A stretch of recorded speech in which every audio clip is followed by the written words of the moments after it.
Hey everybody, welcome to The Well. We are so glad that you're here to watch our live stream experience today. Hope you have a great time. But we hope it doesn't end there. We believe that we're all in a journey, whether you believe you're a person of faith or not. And so we encourage you to journey with us as we explore faith, wrestle with doubts, and take next steps. So here are a couple of next steps for you to consider when journeying with us. Come join us on a Sunday sometime for some incredible music from our live band and a relevant message connecting the good news about Jesus to everyday life. You can even plan your visit ahead of time and find out what to expect on our website at thewellnh.org. You can also connect with one of our groups. Our groups are all about building relationships and having conversation with each other about what is most meaningful in life.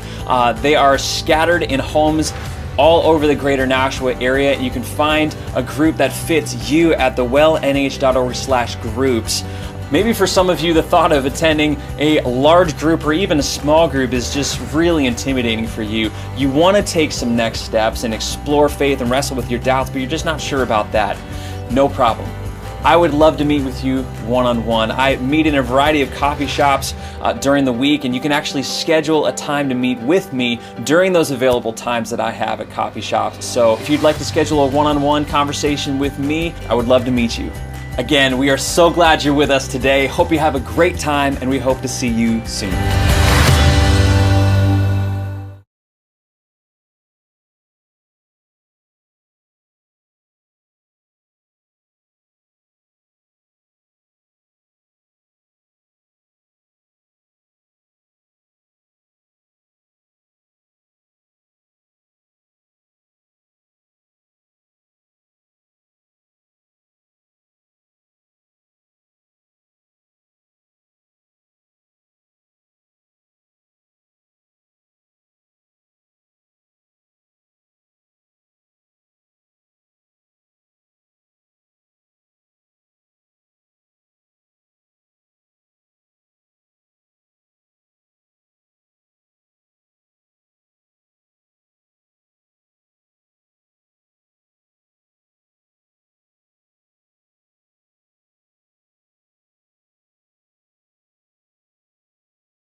We got to figure out, what do we do? How do we respond when these storms hit? What do you do? Now, the crazy thing is that we experience a level of suffering every single time we go through a particular storm, and we're shaped by that suffering every single time. But maybe more importantly than what shapes us in the suffering is the choices that we make in the middle of that storm.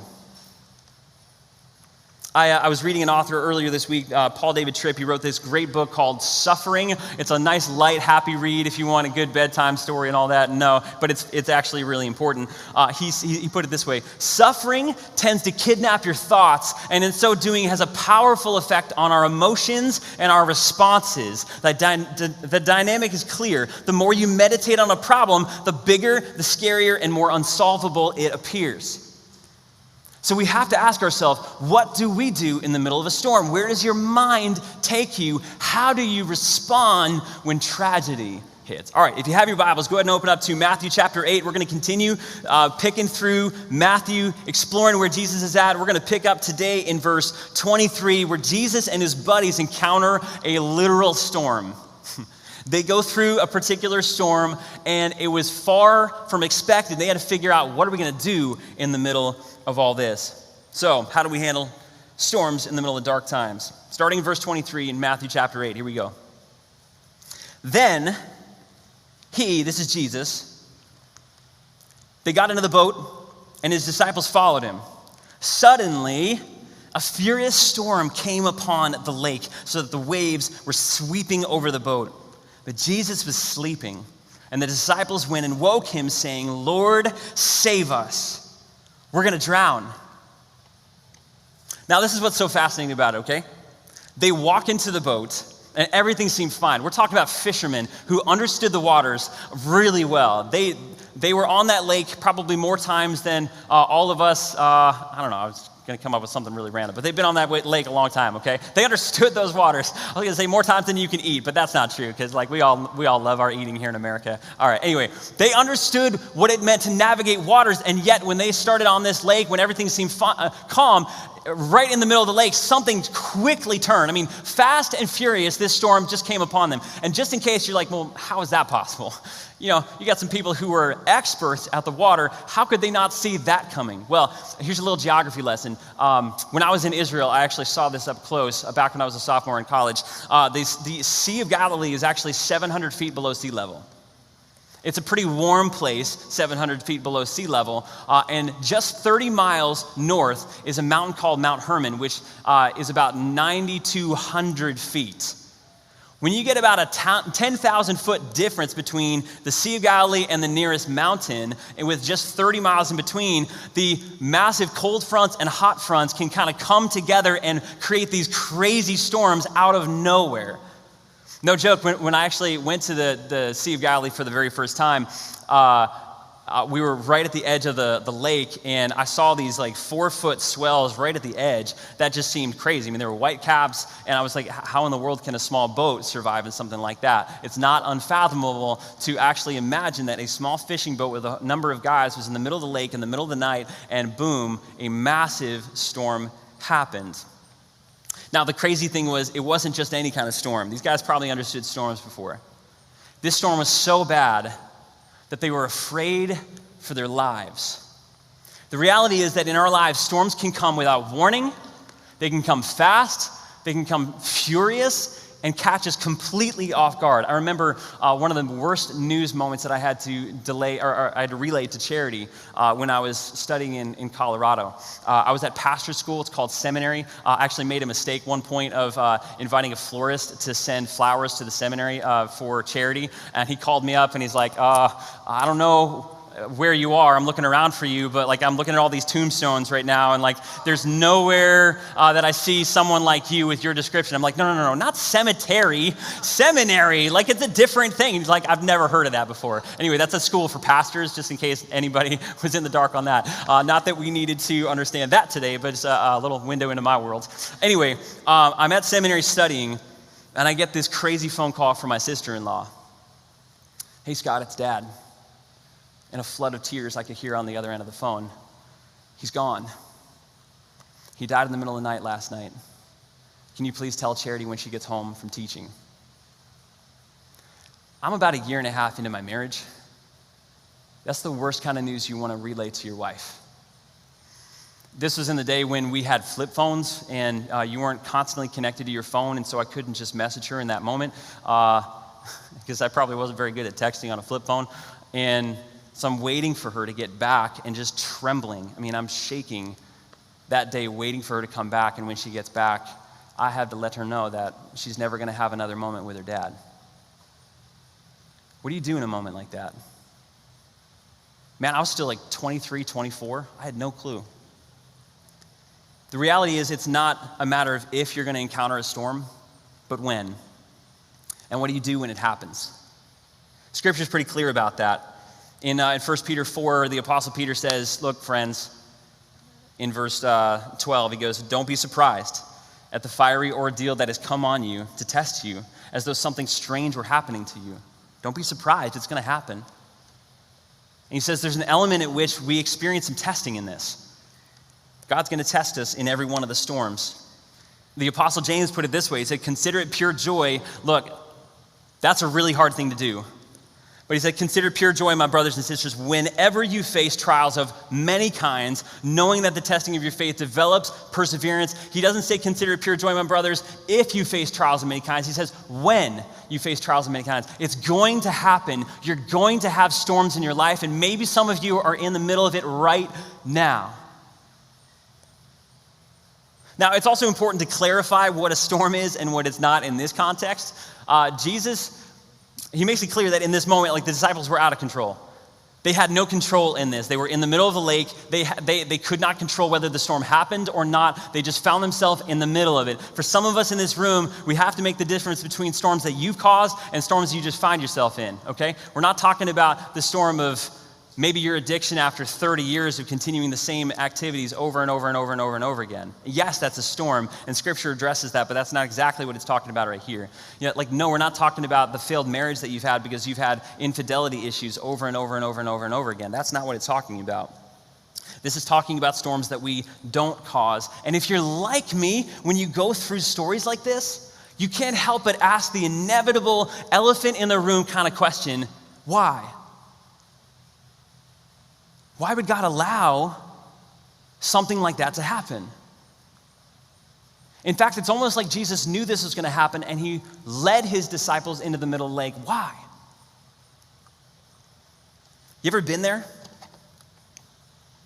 If you've ever been there, you have to know right now you're not alone. And not just not alone in this room, you're not alone in the scope of Scripture. Because in Mark's gospel account, you know what Mark asks? He actually records the disciples in the middle of the storm when it's happening. They don't just try to wake Jesus and say, hey, you know, we're going to die here. The question that they ask that Mark remembers in that moment is, teacher, don't you care if we drown? Have you ever asked that of God? God, don't you care? Are you there? Because what I'm going through right now doesn't feel like you're there. In fact, it feels like you're sleeping. Like, I don't know the last time you had someone who slept through something massive in your life, but it's not a cool moment. I had a roommate in college who could sleep through anything, okay? Just in case you're thinking this is a crazy storm, not possible Jesus could sleep through this, I've got proof, okay? My roommate was a wild guy, and Ryan Harrington, if you're watching this right now, I love you, bro, but you're a weird guy, okay? So in college, we were living in a HUD dorm, and in the middle of the night, someone had done something wrong and pulled the fire alarm. And I'm telling you, when a HUD dorm fire alarm goes off, everyone and their mom hears about it because it is crazy loud, crazy loud. Ryan Harrington slept through the whole thing. What? Like, I don't even know how that's possible, okay? Don't know how that's possible. Ryan Harrington did. Jesus was asleep in this moment, and if you're like me and you're going through a storm, sometimes you ask, how can you be asleep, God?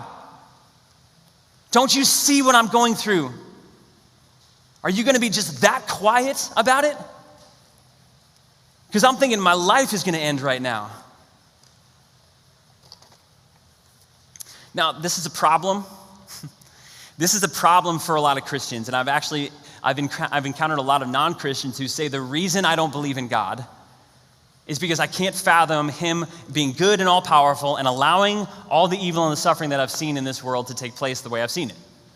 That just doesn't make a whole lot of sense to me. So why would I believe that there is a good, all-powerful God. And man, in those conversations, I look at him and I say, I get it. You know, I'm asking the same questions sometimes. I get that, but you have to consider the alternative. Let's just imagine for a second there is no God. There's no God. And we don't have time to kind of chase this bunny down the rabbit trail. We've actually devoted entire messages to this that you can look back in our sermon archive, and I encourage you to do that, particularly in the Problem of God series that we did a while back. But consider the alternative. If there is no God, is there any goodness for you to question? Think about it for a second. Let's just say we're a product of chaos and forces beyond our control. We're just a collection of molecules that are here to survive, and that's it. When bad things happen, should we, on the inside of us, actually cry out, no, that shouldn't happen? Man, everything else in nature just says, no, that's just the way it is. In fact, the laws of the survival of nature says that sometimes the strong need to eat the weak. Sometimes violent storms need to eat up those who can't control them, because that's how the strongest survive. But that's not how we're wired as humans. Something on the inside of us breaks when we lose a loved one tragically. Something inside of us cries out, no, that's not the way it's supposed to be. This is not how the story's supposed to end. And the question I think I want us to ask in that, if you've ever wrestled with whether or not to believe in God, is this. What if your heart cry in, no, that's not the way it's supposed to be, is because you were made for something more?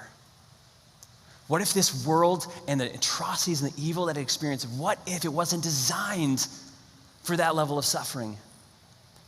I've got a favorite author by the name of C.S. Lewis, who you've probably here in this room have heard me quote a lot. He was once an atheist, and when he examined his questions and his doubts, it brought him to God, not away from him. This is what he said. He said, if I find in myself desires which nothing in this world can satisfy, then the only logical explanation is that I was made for another world. Think about that for a second. In the middle of your tragedy, when you ache, when you cry, when you scream, when you're angry, pay attention to those longings. Because when you pay attention and you actually go deep enough in them, they're going to lead you towards God, not away from him. Pay attention to those. I heard another leader at one point, actually I think it was C.S. Lewis, who also said, pain insists upon being attended to. This is the gift that God offers us in the middle of pain. God whispers to us in our pleasures. He speaks in our consciences, but he shouts in our pain. God shouts in our pain. It's his megaphone to rouse a deaf world. Is it possible that in the middle of your suffering, God wants to use that to get a hold of your attention? Now look, hear me right on this. Some of the things that you've experienced in this world, God does not want. He didn't wish it upon you. We live in a broken world, and when you ache, God aches. In fact, there's a moment in Scripture where Jesus is walking along with some of his friends. He's got these friends, Mary, Martha, and Lazarus, good friends of his. And Lazarus is on his deathbed, and in fact, he actually ends up dying. And in the middle of that moment, Jesus doesn't say, well, God got a hold of your attention. He weeps with them. Now, he knew in that moment, and the other side, he was actually going to heal Lazarus, going to bring him back from the dead. But Jesus weeps with you in the middle of your brokenness and in the middle of the tragedy and the pain, when you're just gut-wrenching and saying, why, God? Why am I experiencing what I'm experiencing right now? You've got to know that the King of the universe is also weeping alongside you. It's not just your fault. But in the middle of that pain, God has a way of drawing out something beautiful and showing us something that we have not yet seen about who he is and what he's all about. Now, the interesting thing in this moment is that the disciples, in the gift that Jesus shows them in the middle of this storm, they're faced down a crossroads. It's really a confrontation of what they believe most. Think about it. Jesus is asking people to follow him. They get in the boat, indicating that they believe something about him. He's not just an ordinary guy. They're going to follow him because there's something radical about this Jesus. I'm believing there's more in Jesus. And yet, when they get in the middle of the storm, they start questioning it, don't they? They cry out, "Teacher, we're going to die." Now, in that moment, that's a conflict of belief, isn't it? We believe that this man has the words of eternal life, and yet we're going to die. For all of us in this room, man, when you go through a storm, there is a battle, there's a conflict of belief that Jesus is asking you, what do you most deeply believe? What do you really believe when you go through a storm? It tests us. This is what 1 Peter and James are talking about. In these storms, whenever you face these kind of trials, it tests you. What do you really believe? Now, the crazy thing for a lot of us in this room is when you lose your job and you've been banking everything on that job, you understand quickly whether or not you're trusting more in your job or you're trusting more in God, right? Does your world fall apart? Have you gotten unbelievably grouchy? Have you become angry? Have you become a difficult person to work with because you lost your job? Man, you might have been trusting that more than you were trusting God. In the middle of some of these tragedies, we have to ask ourselves, what do we most believe? And your responses, pay attention. Pay attention to the longings, the emotions, pay attention to your responses, because in there you're going to find, what am I trusting in most?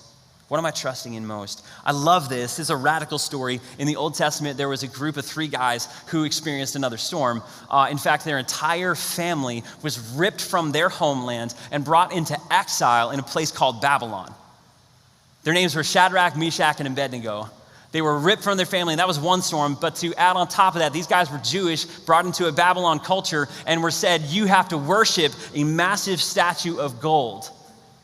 And if you don't, we're going to put you in the fiery furnace. You're going to die, as an example to everyone else. You know what they did? I love this response. You ready? This is so bad. I love this. This is what they said to the king. We don't need to defend ourselves in this matter. If we're thrown into the blazing furnace, the God we serve is able to deliver us from it. But even if he does not, we want you to know, oh, your majesty, by the way, that we will not serve your gods or worship the image of gold that you set up. I don't care how bad this storm gets. I'm planting a stake in the ground right now in my faith. It's God that I serve. He is able to get me out of this, but even if he does not, he's my God. The disciples are experiencing a crisis of belief in the middle of this storm. Am I going to trust Jesus, or am I going to give way to the fears that are overwhelming me right now? And I'm telling you, it was overwhelming. These waves were crashing over the boat. If you're picturing like the movie The Perfect Storm, where you find a boat like in the middle of a trough and the wave is way up here, that's what we're seeing in this story. It's overwhelming. And you guys have been through storms that are overwhelming, but what do you believe in the middle of that storm? Now, if you ever find yourself in a moment where you may not believe Jesus as much as you thought you do, how do you get out of that? How do you replace some things that you believe in more than Jesus? I love this. Craig Rochelle, before I move on, he said, never let the presence of a storm cause you to doubt the presence of God. He's in it with you, okay? He's in it with you. This is where it moves on, okay? This is what's so fascinating. They asked Jesus, what are you doing in the middle of this? Look, save us. We're going to drown. And this is how Jesus responds, okay? Not exactly what you and I would probably wish for in that moment. He replied in verse 26, you of little faith, why are you so afraid? Jesus, did you see the waves? You're asking me the question, why am I so afraid? Like, did you open your eyes yet, or are you still asleep? Did you look at what's coming in the boat? What do you mean, why am I so afraid? It seems like a petty question at first, and I'm telling you right now, if you're going through a storm, you lost a loved one, you lost a job, you lost something significant in your life, and someone asks you, why are you so afraid? I mean, that doesn't help a whole lot in that moment. Jesus' question is deeper than that. So much deeper. This is what he's getting at. He said, what's at the root of your fear? What's at the root of it? That's why he's not just saying, why are you afraid as if fear is a bad thing? He's actually saying, examine the roots of it. Examine the roots of why you're so afraid. What are you believing about reality? What are you believing about your life? What are you believing about God in the middle of that fear? Because here's the reality. Whatever rules your mind rules your emotions and your response. In the middle of storms, whatever rules your mind will start ruling your emotions and ruling your response. And we have to take into account, what are we believing here? What's at the root of your deepest fear? Paul David Tripp continues in his book, Suffering. I love this. He says there's a direct connection between what you meditate on and what you fear. This is what Jesus is driving at. Examine it. There's a direct connection between what you meditate on and what you fear. The level of fear you experience when you're suffering is not just the result of the magnitude of the thing you're suffering. It's not just the magnitude of the fact that you lost something or you lost a job or something significant is being ripped away from you. But maybe even more significantly, the result of what has captured and focused the thoughts of your heart while you're living through it. Have you lost the will to live because that person in your life is not there anymore? What's captured and focused the thoughts of your heart? Just so you guys get a window into the life of a pastor, maybe some of you are tempted to think, and probably not many, that we're immune to crippling fears. Let me give you a window into my life this past week. I spent some time with a whole bunch of pastors from our Send Boston network. If some of you didn't know, maybe online you didn't know, we're connected to a network that's actually national, but inside Boston, there's a network called Send Boston that is, its whole goal is to equip and send multiplying churches so that thousands more in the Boston area can hear about Jesus Christ and the life-giving message that he's got for us. It's amazing. 2005, we had 2 churches, just 2 in all of Greater Boston. And now we've got 70 plus that are not only growing, but expanding into more churches. It's an amazing thing. I spent time with about 75 of them on Monday and Tuesday, and we're dreaming together, what would it look like for us to start more churches? Now, it's a pretty awesome thing when you first get into a room like that because you're surrounded by a whole lot of guys that believe the same things that you do and are really excited about it, but it doesn't take long for some of the selfish nature to start kicking in. How many are you running? Oh, well, we're a little bigger than that. Check out the plans that we got and the leadership development pipelines we got. Look at all these discipleship pipelines and this is what we're about to do. No, this is what we're about to do. And before you know it, ego stepped into the picture and we're measuring each other and comparing each other. And before you know it, it started to play this whole game on ego. And we hate it, but it's so easy to fall into. And before you know it, this fear starts creeping in. Man, what if I'm not good enough? I'm telling you, right after Monday night, I spent some time with some pastors who are killing it. I had a breakfast with another pastor that morning, and we walked into some of the session together, and the craziest thing happens. We're in the middle of this session dreaming and planning about what we could do together moving forward, and the guy who's leading the session just stops cold.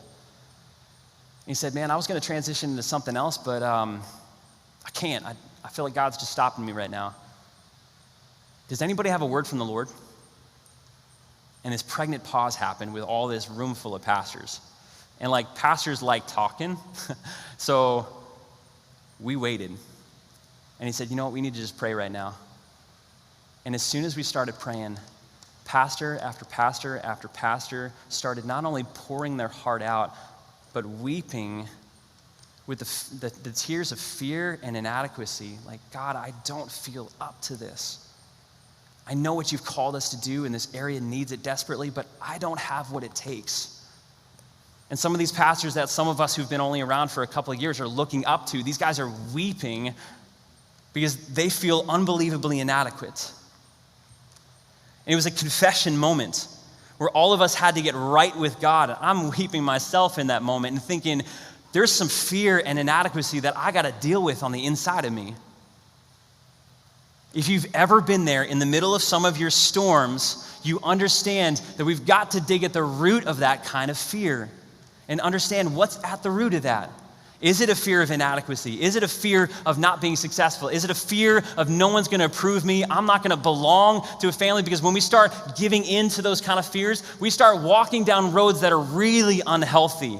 We start white-knuckling our jobs and become slaves to workaholism. We become slaves to maybe pleasing other people around us. Maybe if you're single, you're willing to bunk up with someone that doesn't even believe what you believe or is not with you on certain things, but you just want to be loved. You want to be accepted. You got to dig at the root of those fears. And Jesus is asking us right now, what are you so afraid of? What is it? What is it in your life? What is it in my life? Dig at those fears.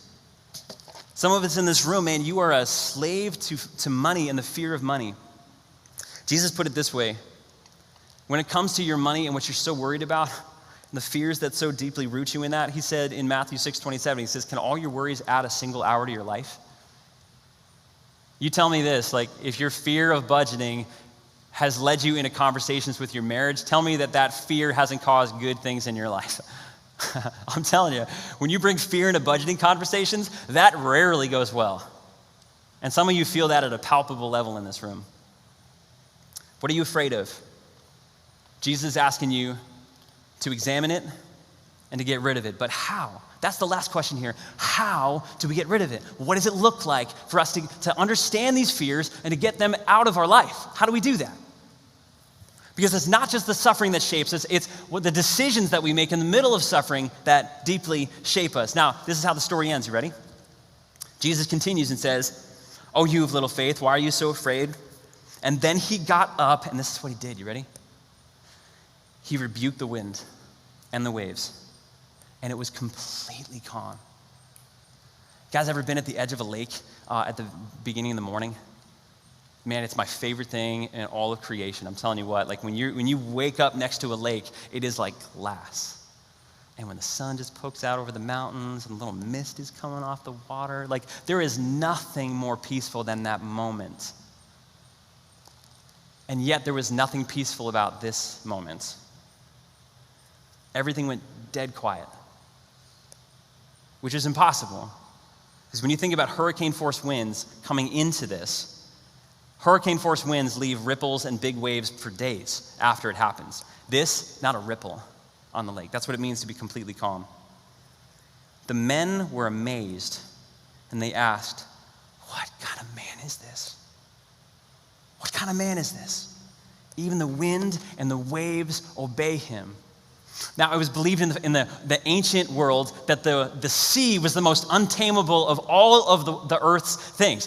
They thought that the God of the water was the only God that you really couldn't manipulate. If you got on his bad side, it was all over, okay? That's what the ancient world believed in. And in this moment, what Jesus says is, you know what? What you thought is untamable, completely calm. The disciples went from one storm to a completely other storm. And the storm wasn't outside at this point, it was inside. And they asked, terrified, "What is this guy? Who is he?" In fact, the Gospel of Mark goes in to say they were terrified. They went from afraid for their lives to terror-stricken because there was something about this guy that had a power that they had never seen before. What in the world does he want with me? That's the central question of the entire Bible. Who is this man? And we have to ask ourselves, what are we going to do with this guy? Here's the one thing that you can do to try to get a crippling fear that's going to lead you down unhealthy roads out of your life. You can't just will it away. You've got to replace it with another fear. You've got to replace it. And what Jesus shows these men in this moment is, I want you to understand a different kind of fear. These men were in awe of what Jesus did. And it's that awe and wonder of the King of Kings and the Lord of the universe. That's the only thing that can replace the crippling fear in your life. Is when you stand back and wonder at what he's capable of and what he's done for you. The amazing thing in this moment is that the storm doesn't have the final word, Jesus does. The storm in your life right now doesn't have the final word, it never has. Jesus does. Are you going to run to him? There's a parallel story, and I find this so fascinating. There's another story in the Old Testament that is so closely linked to this, it's uncanny in its parallels. Some of you are familiar with the story of Jonah, and we think about him just getting swallowed by a big fish, and we see it on those like felt boards as kids, and it's this really fun story and all that. It wasn't super fun for the men in that moment. This is what happened. This is what happened in Jonah's story. This is what happened in Jesus' story in this one. You ready? Both went out in the sea in a boat. Jonah's running away from God, and Jesus and his guys, they're following God, but they both end up out on the water. Both of them encounter an incredible storm, and a storm that they could not overcome on their own. Jesus was asleep and Jonah was asleep in the story. The sailors all cry out, "We're perishing." It's actually the exact same Greek word from the Old Testament in the Septuagint version and then also in the New Testament. And then there's a miraculous intervention by God, and afterwards, both sides, the sailors are terrified at what happens. They're looking at in awe and wonder at what happens. There's really only one major difference in this whole story. Jonah says the only way for you guys sailors to actually get out of this alive is for you to throw me overboard. And yet he doesn't die. What happens? The fish comes up and eats him, and he spends like 3 days in the fish and then gets spit out, and he's okay. Do you know what Jesus promises us in this story? When he calms the wind and the waves and makes everything perfect and glassy, what he promises us in that moment is that there is a life that's going to die.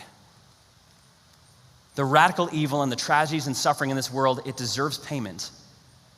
But it's not going to be you that dies. It's going to be me that dies. Jesus promises us in that moment that the King of the universe understands the weight of sin and that led to all the brokenness that this world experiences. And what he says is, you can't pay it because you're not perfect enough. You know what's going to take place instead? I'm going to pay it. Because I'm the only one who can pay it perfectly. And you know what happened instead? Jesus put himself up on the cross in our place where the sin and the wages of sin was death. He died in our place, the perfect substitute for us, so that we would never have to experience radical separation from God ever again. Jesus was the ultimate one who went through the storm and came on the other side and promises us that when you cling to Jesus, not only can your heart be at peace no matter what storm you're experiencing right now, but for all eternity have a hope that there will never be storms one day. When Jesus was on the cross and he said, "It is finished," what he says is the storms you're facing in your life right now do not have the final word. Jesus does. I want to show you guys how this works. Because we have to ask the question, where does the fear of God need to overwhelm the current fears that you're given into right now? I got a good friend of mine. A lot of you have met him, Mark Cataldo. He's got an incredible story. He came to our church a while ago with his wife, had his whole life flipped upside down, and yet he experienced a pretty wild storm in the middle of all that, and I want to show you what God did in his life. Check out this video, Mark. So I'm Mark, and my wife Allison. We got two little boys, Noah and Oliver. She was so I met somebody at the park today. And I'm like, oh yeah, really? She's a pastor's wife. And in my head, I went, here we go. Like, we're gonna try this again. And she said, she gave me a little bit of the conversation that she had with Charity, how, one of the things that stuck out to me that I actually do remember is that we are a group of imperfect people that get together and celebrate Jesus. Something along those lines. And that something about that comment hit me. I said, imperfect people. Man, if that's not a description of me. I was like, all right, let's go. Let's do it. We went in there. And we were greeted. He wasn't pushy at all. It was just a huge smile that to me came off fake because it was so genuine and I wasn't used to somebody that was truly excited to see somebody. We sat through the service, the comments that were made, the idea of, I don't have to believe. You said that too, that if you don't believe, if you're on a journey, if you haven't even started it, you're safe here.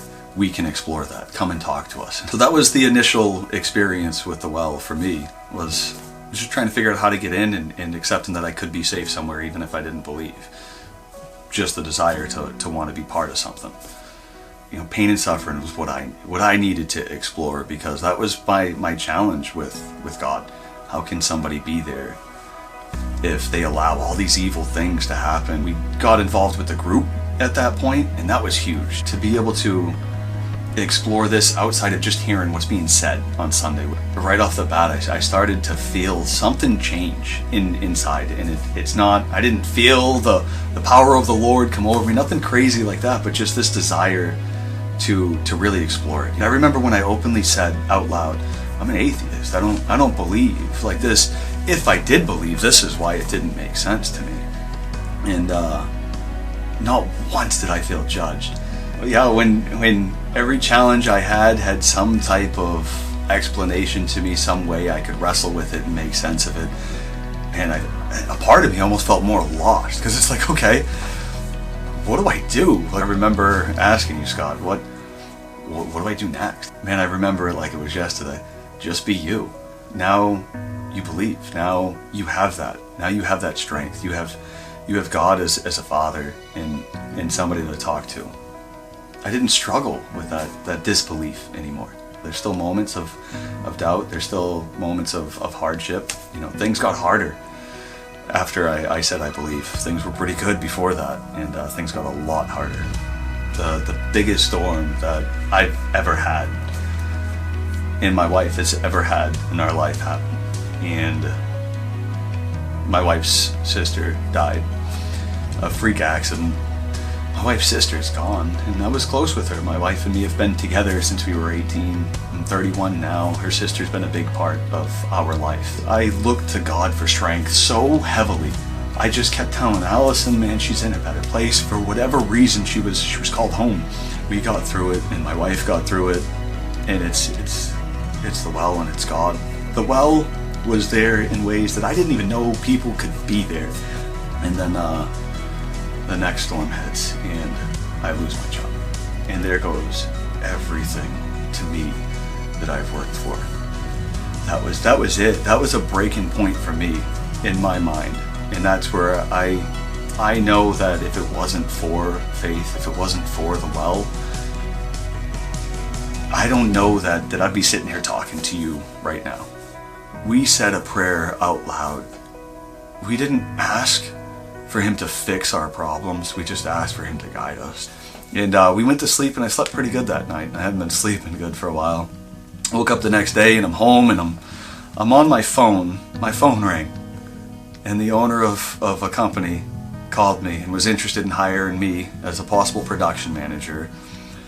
And I was like, what? Well, how is this, like, where does that even come from? Like, I'm at rock bottom. I am throwing the towel in my mind. I don't see the light right now. And then, boom, the day after, we prayed out loud together. He didn't just answer my prayer, Scott. He slapped me upside the head with it. There's no other way to put it. It wasn't, let me pat you on the back. It was, man, I'm here. I got you. Just trust in me. I got you. That year was our darkest year. But here we are, coming out on the other side. I feel more hopeful, more strength. There's something about just trusting, just knowing. But it's got to be genuine. And it's got to be when you're ready. I think it was that night that I prayed. That was the first time that I truly was, all right, I'm all in, God, what's up? Like, calm this storm down for me, please. Do something. Show me you're at least there in one way or another. And man, did he ever. I'm going from that moment of saying I don't believe to that moment of I believe. And then that further on moment of actually realizing that you believe is the idea that I don't feel alone anymore, that there's now hope.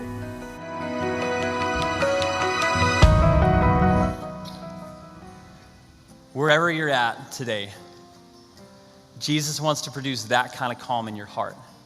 He doesn't promise necessarily that he's going to change your circumstances, but he promises that he's going to be with you in that storm. And so, man, whether you're here and you believe in God or whether you don't, I want this next moment as we sing to be an opportunity for you to get right with God, for you to examine maybe some of the fears that are underlying your life and take a step towards God and say, God, I'm going to trust you in this moment. And I'm going to believe that you hold the power of the universe in your hands and that you can walk me through this. Maybe if you're here and you don't trust in Jesus yet, you've never had a relationship with him, or maybe you're online watching, I want you to know it's as easy as this. It's just admitting that you're not right, that you've made mistakes, and that you need Jesus Christ as your Lord and your Savior. In that moment when you say, Jesus, I trust in you, he begins a new work to recreate you from the inside out. And even for some of us who've been walking with him in a relationship with a while, he wants to recreate you today and rid you of some of those fears that are crippling. So I encourage you, stand with us and let's sing and let's get right with our Heavenly Father and deal with this fear. We're so glad you joined our live stream this morning, and we hope you had a great experience. But don't let it stop there. We want to invite you to take a next step. We hope to see you on a Sunday soon, and you can actually plan out your first experience with us on our website. Until then, have a great day. And check out this video to see a little bit more about what we're all about here at The Well.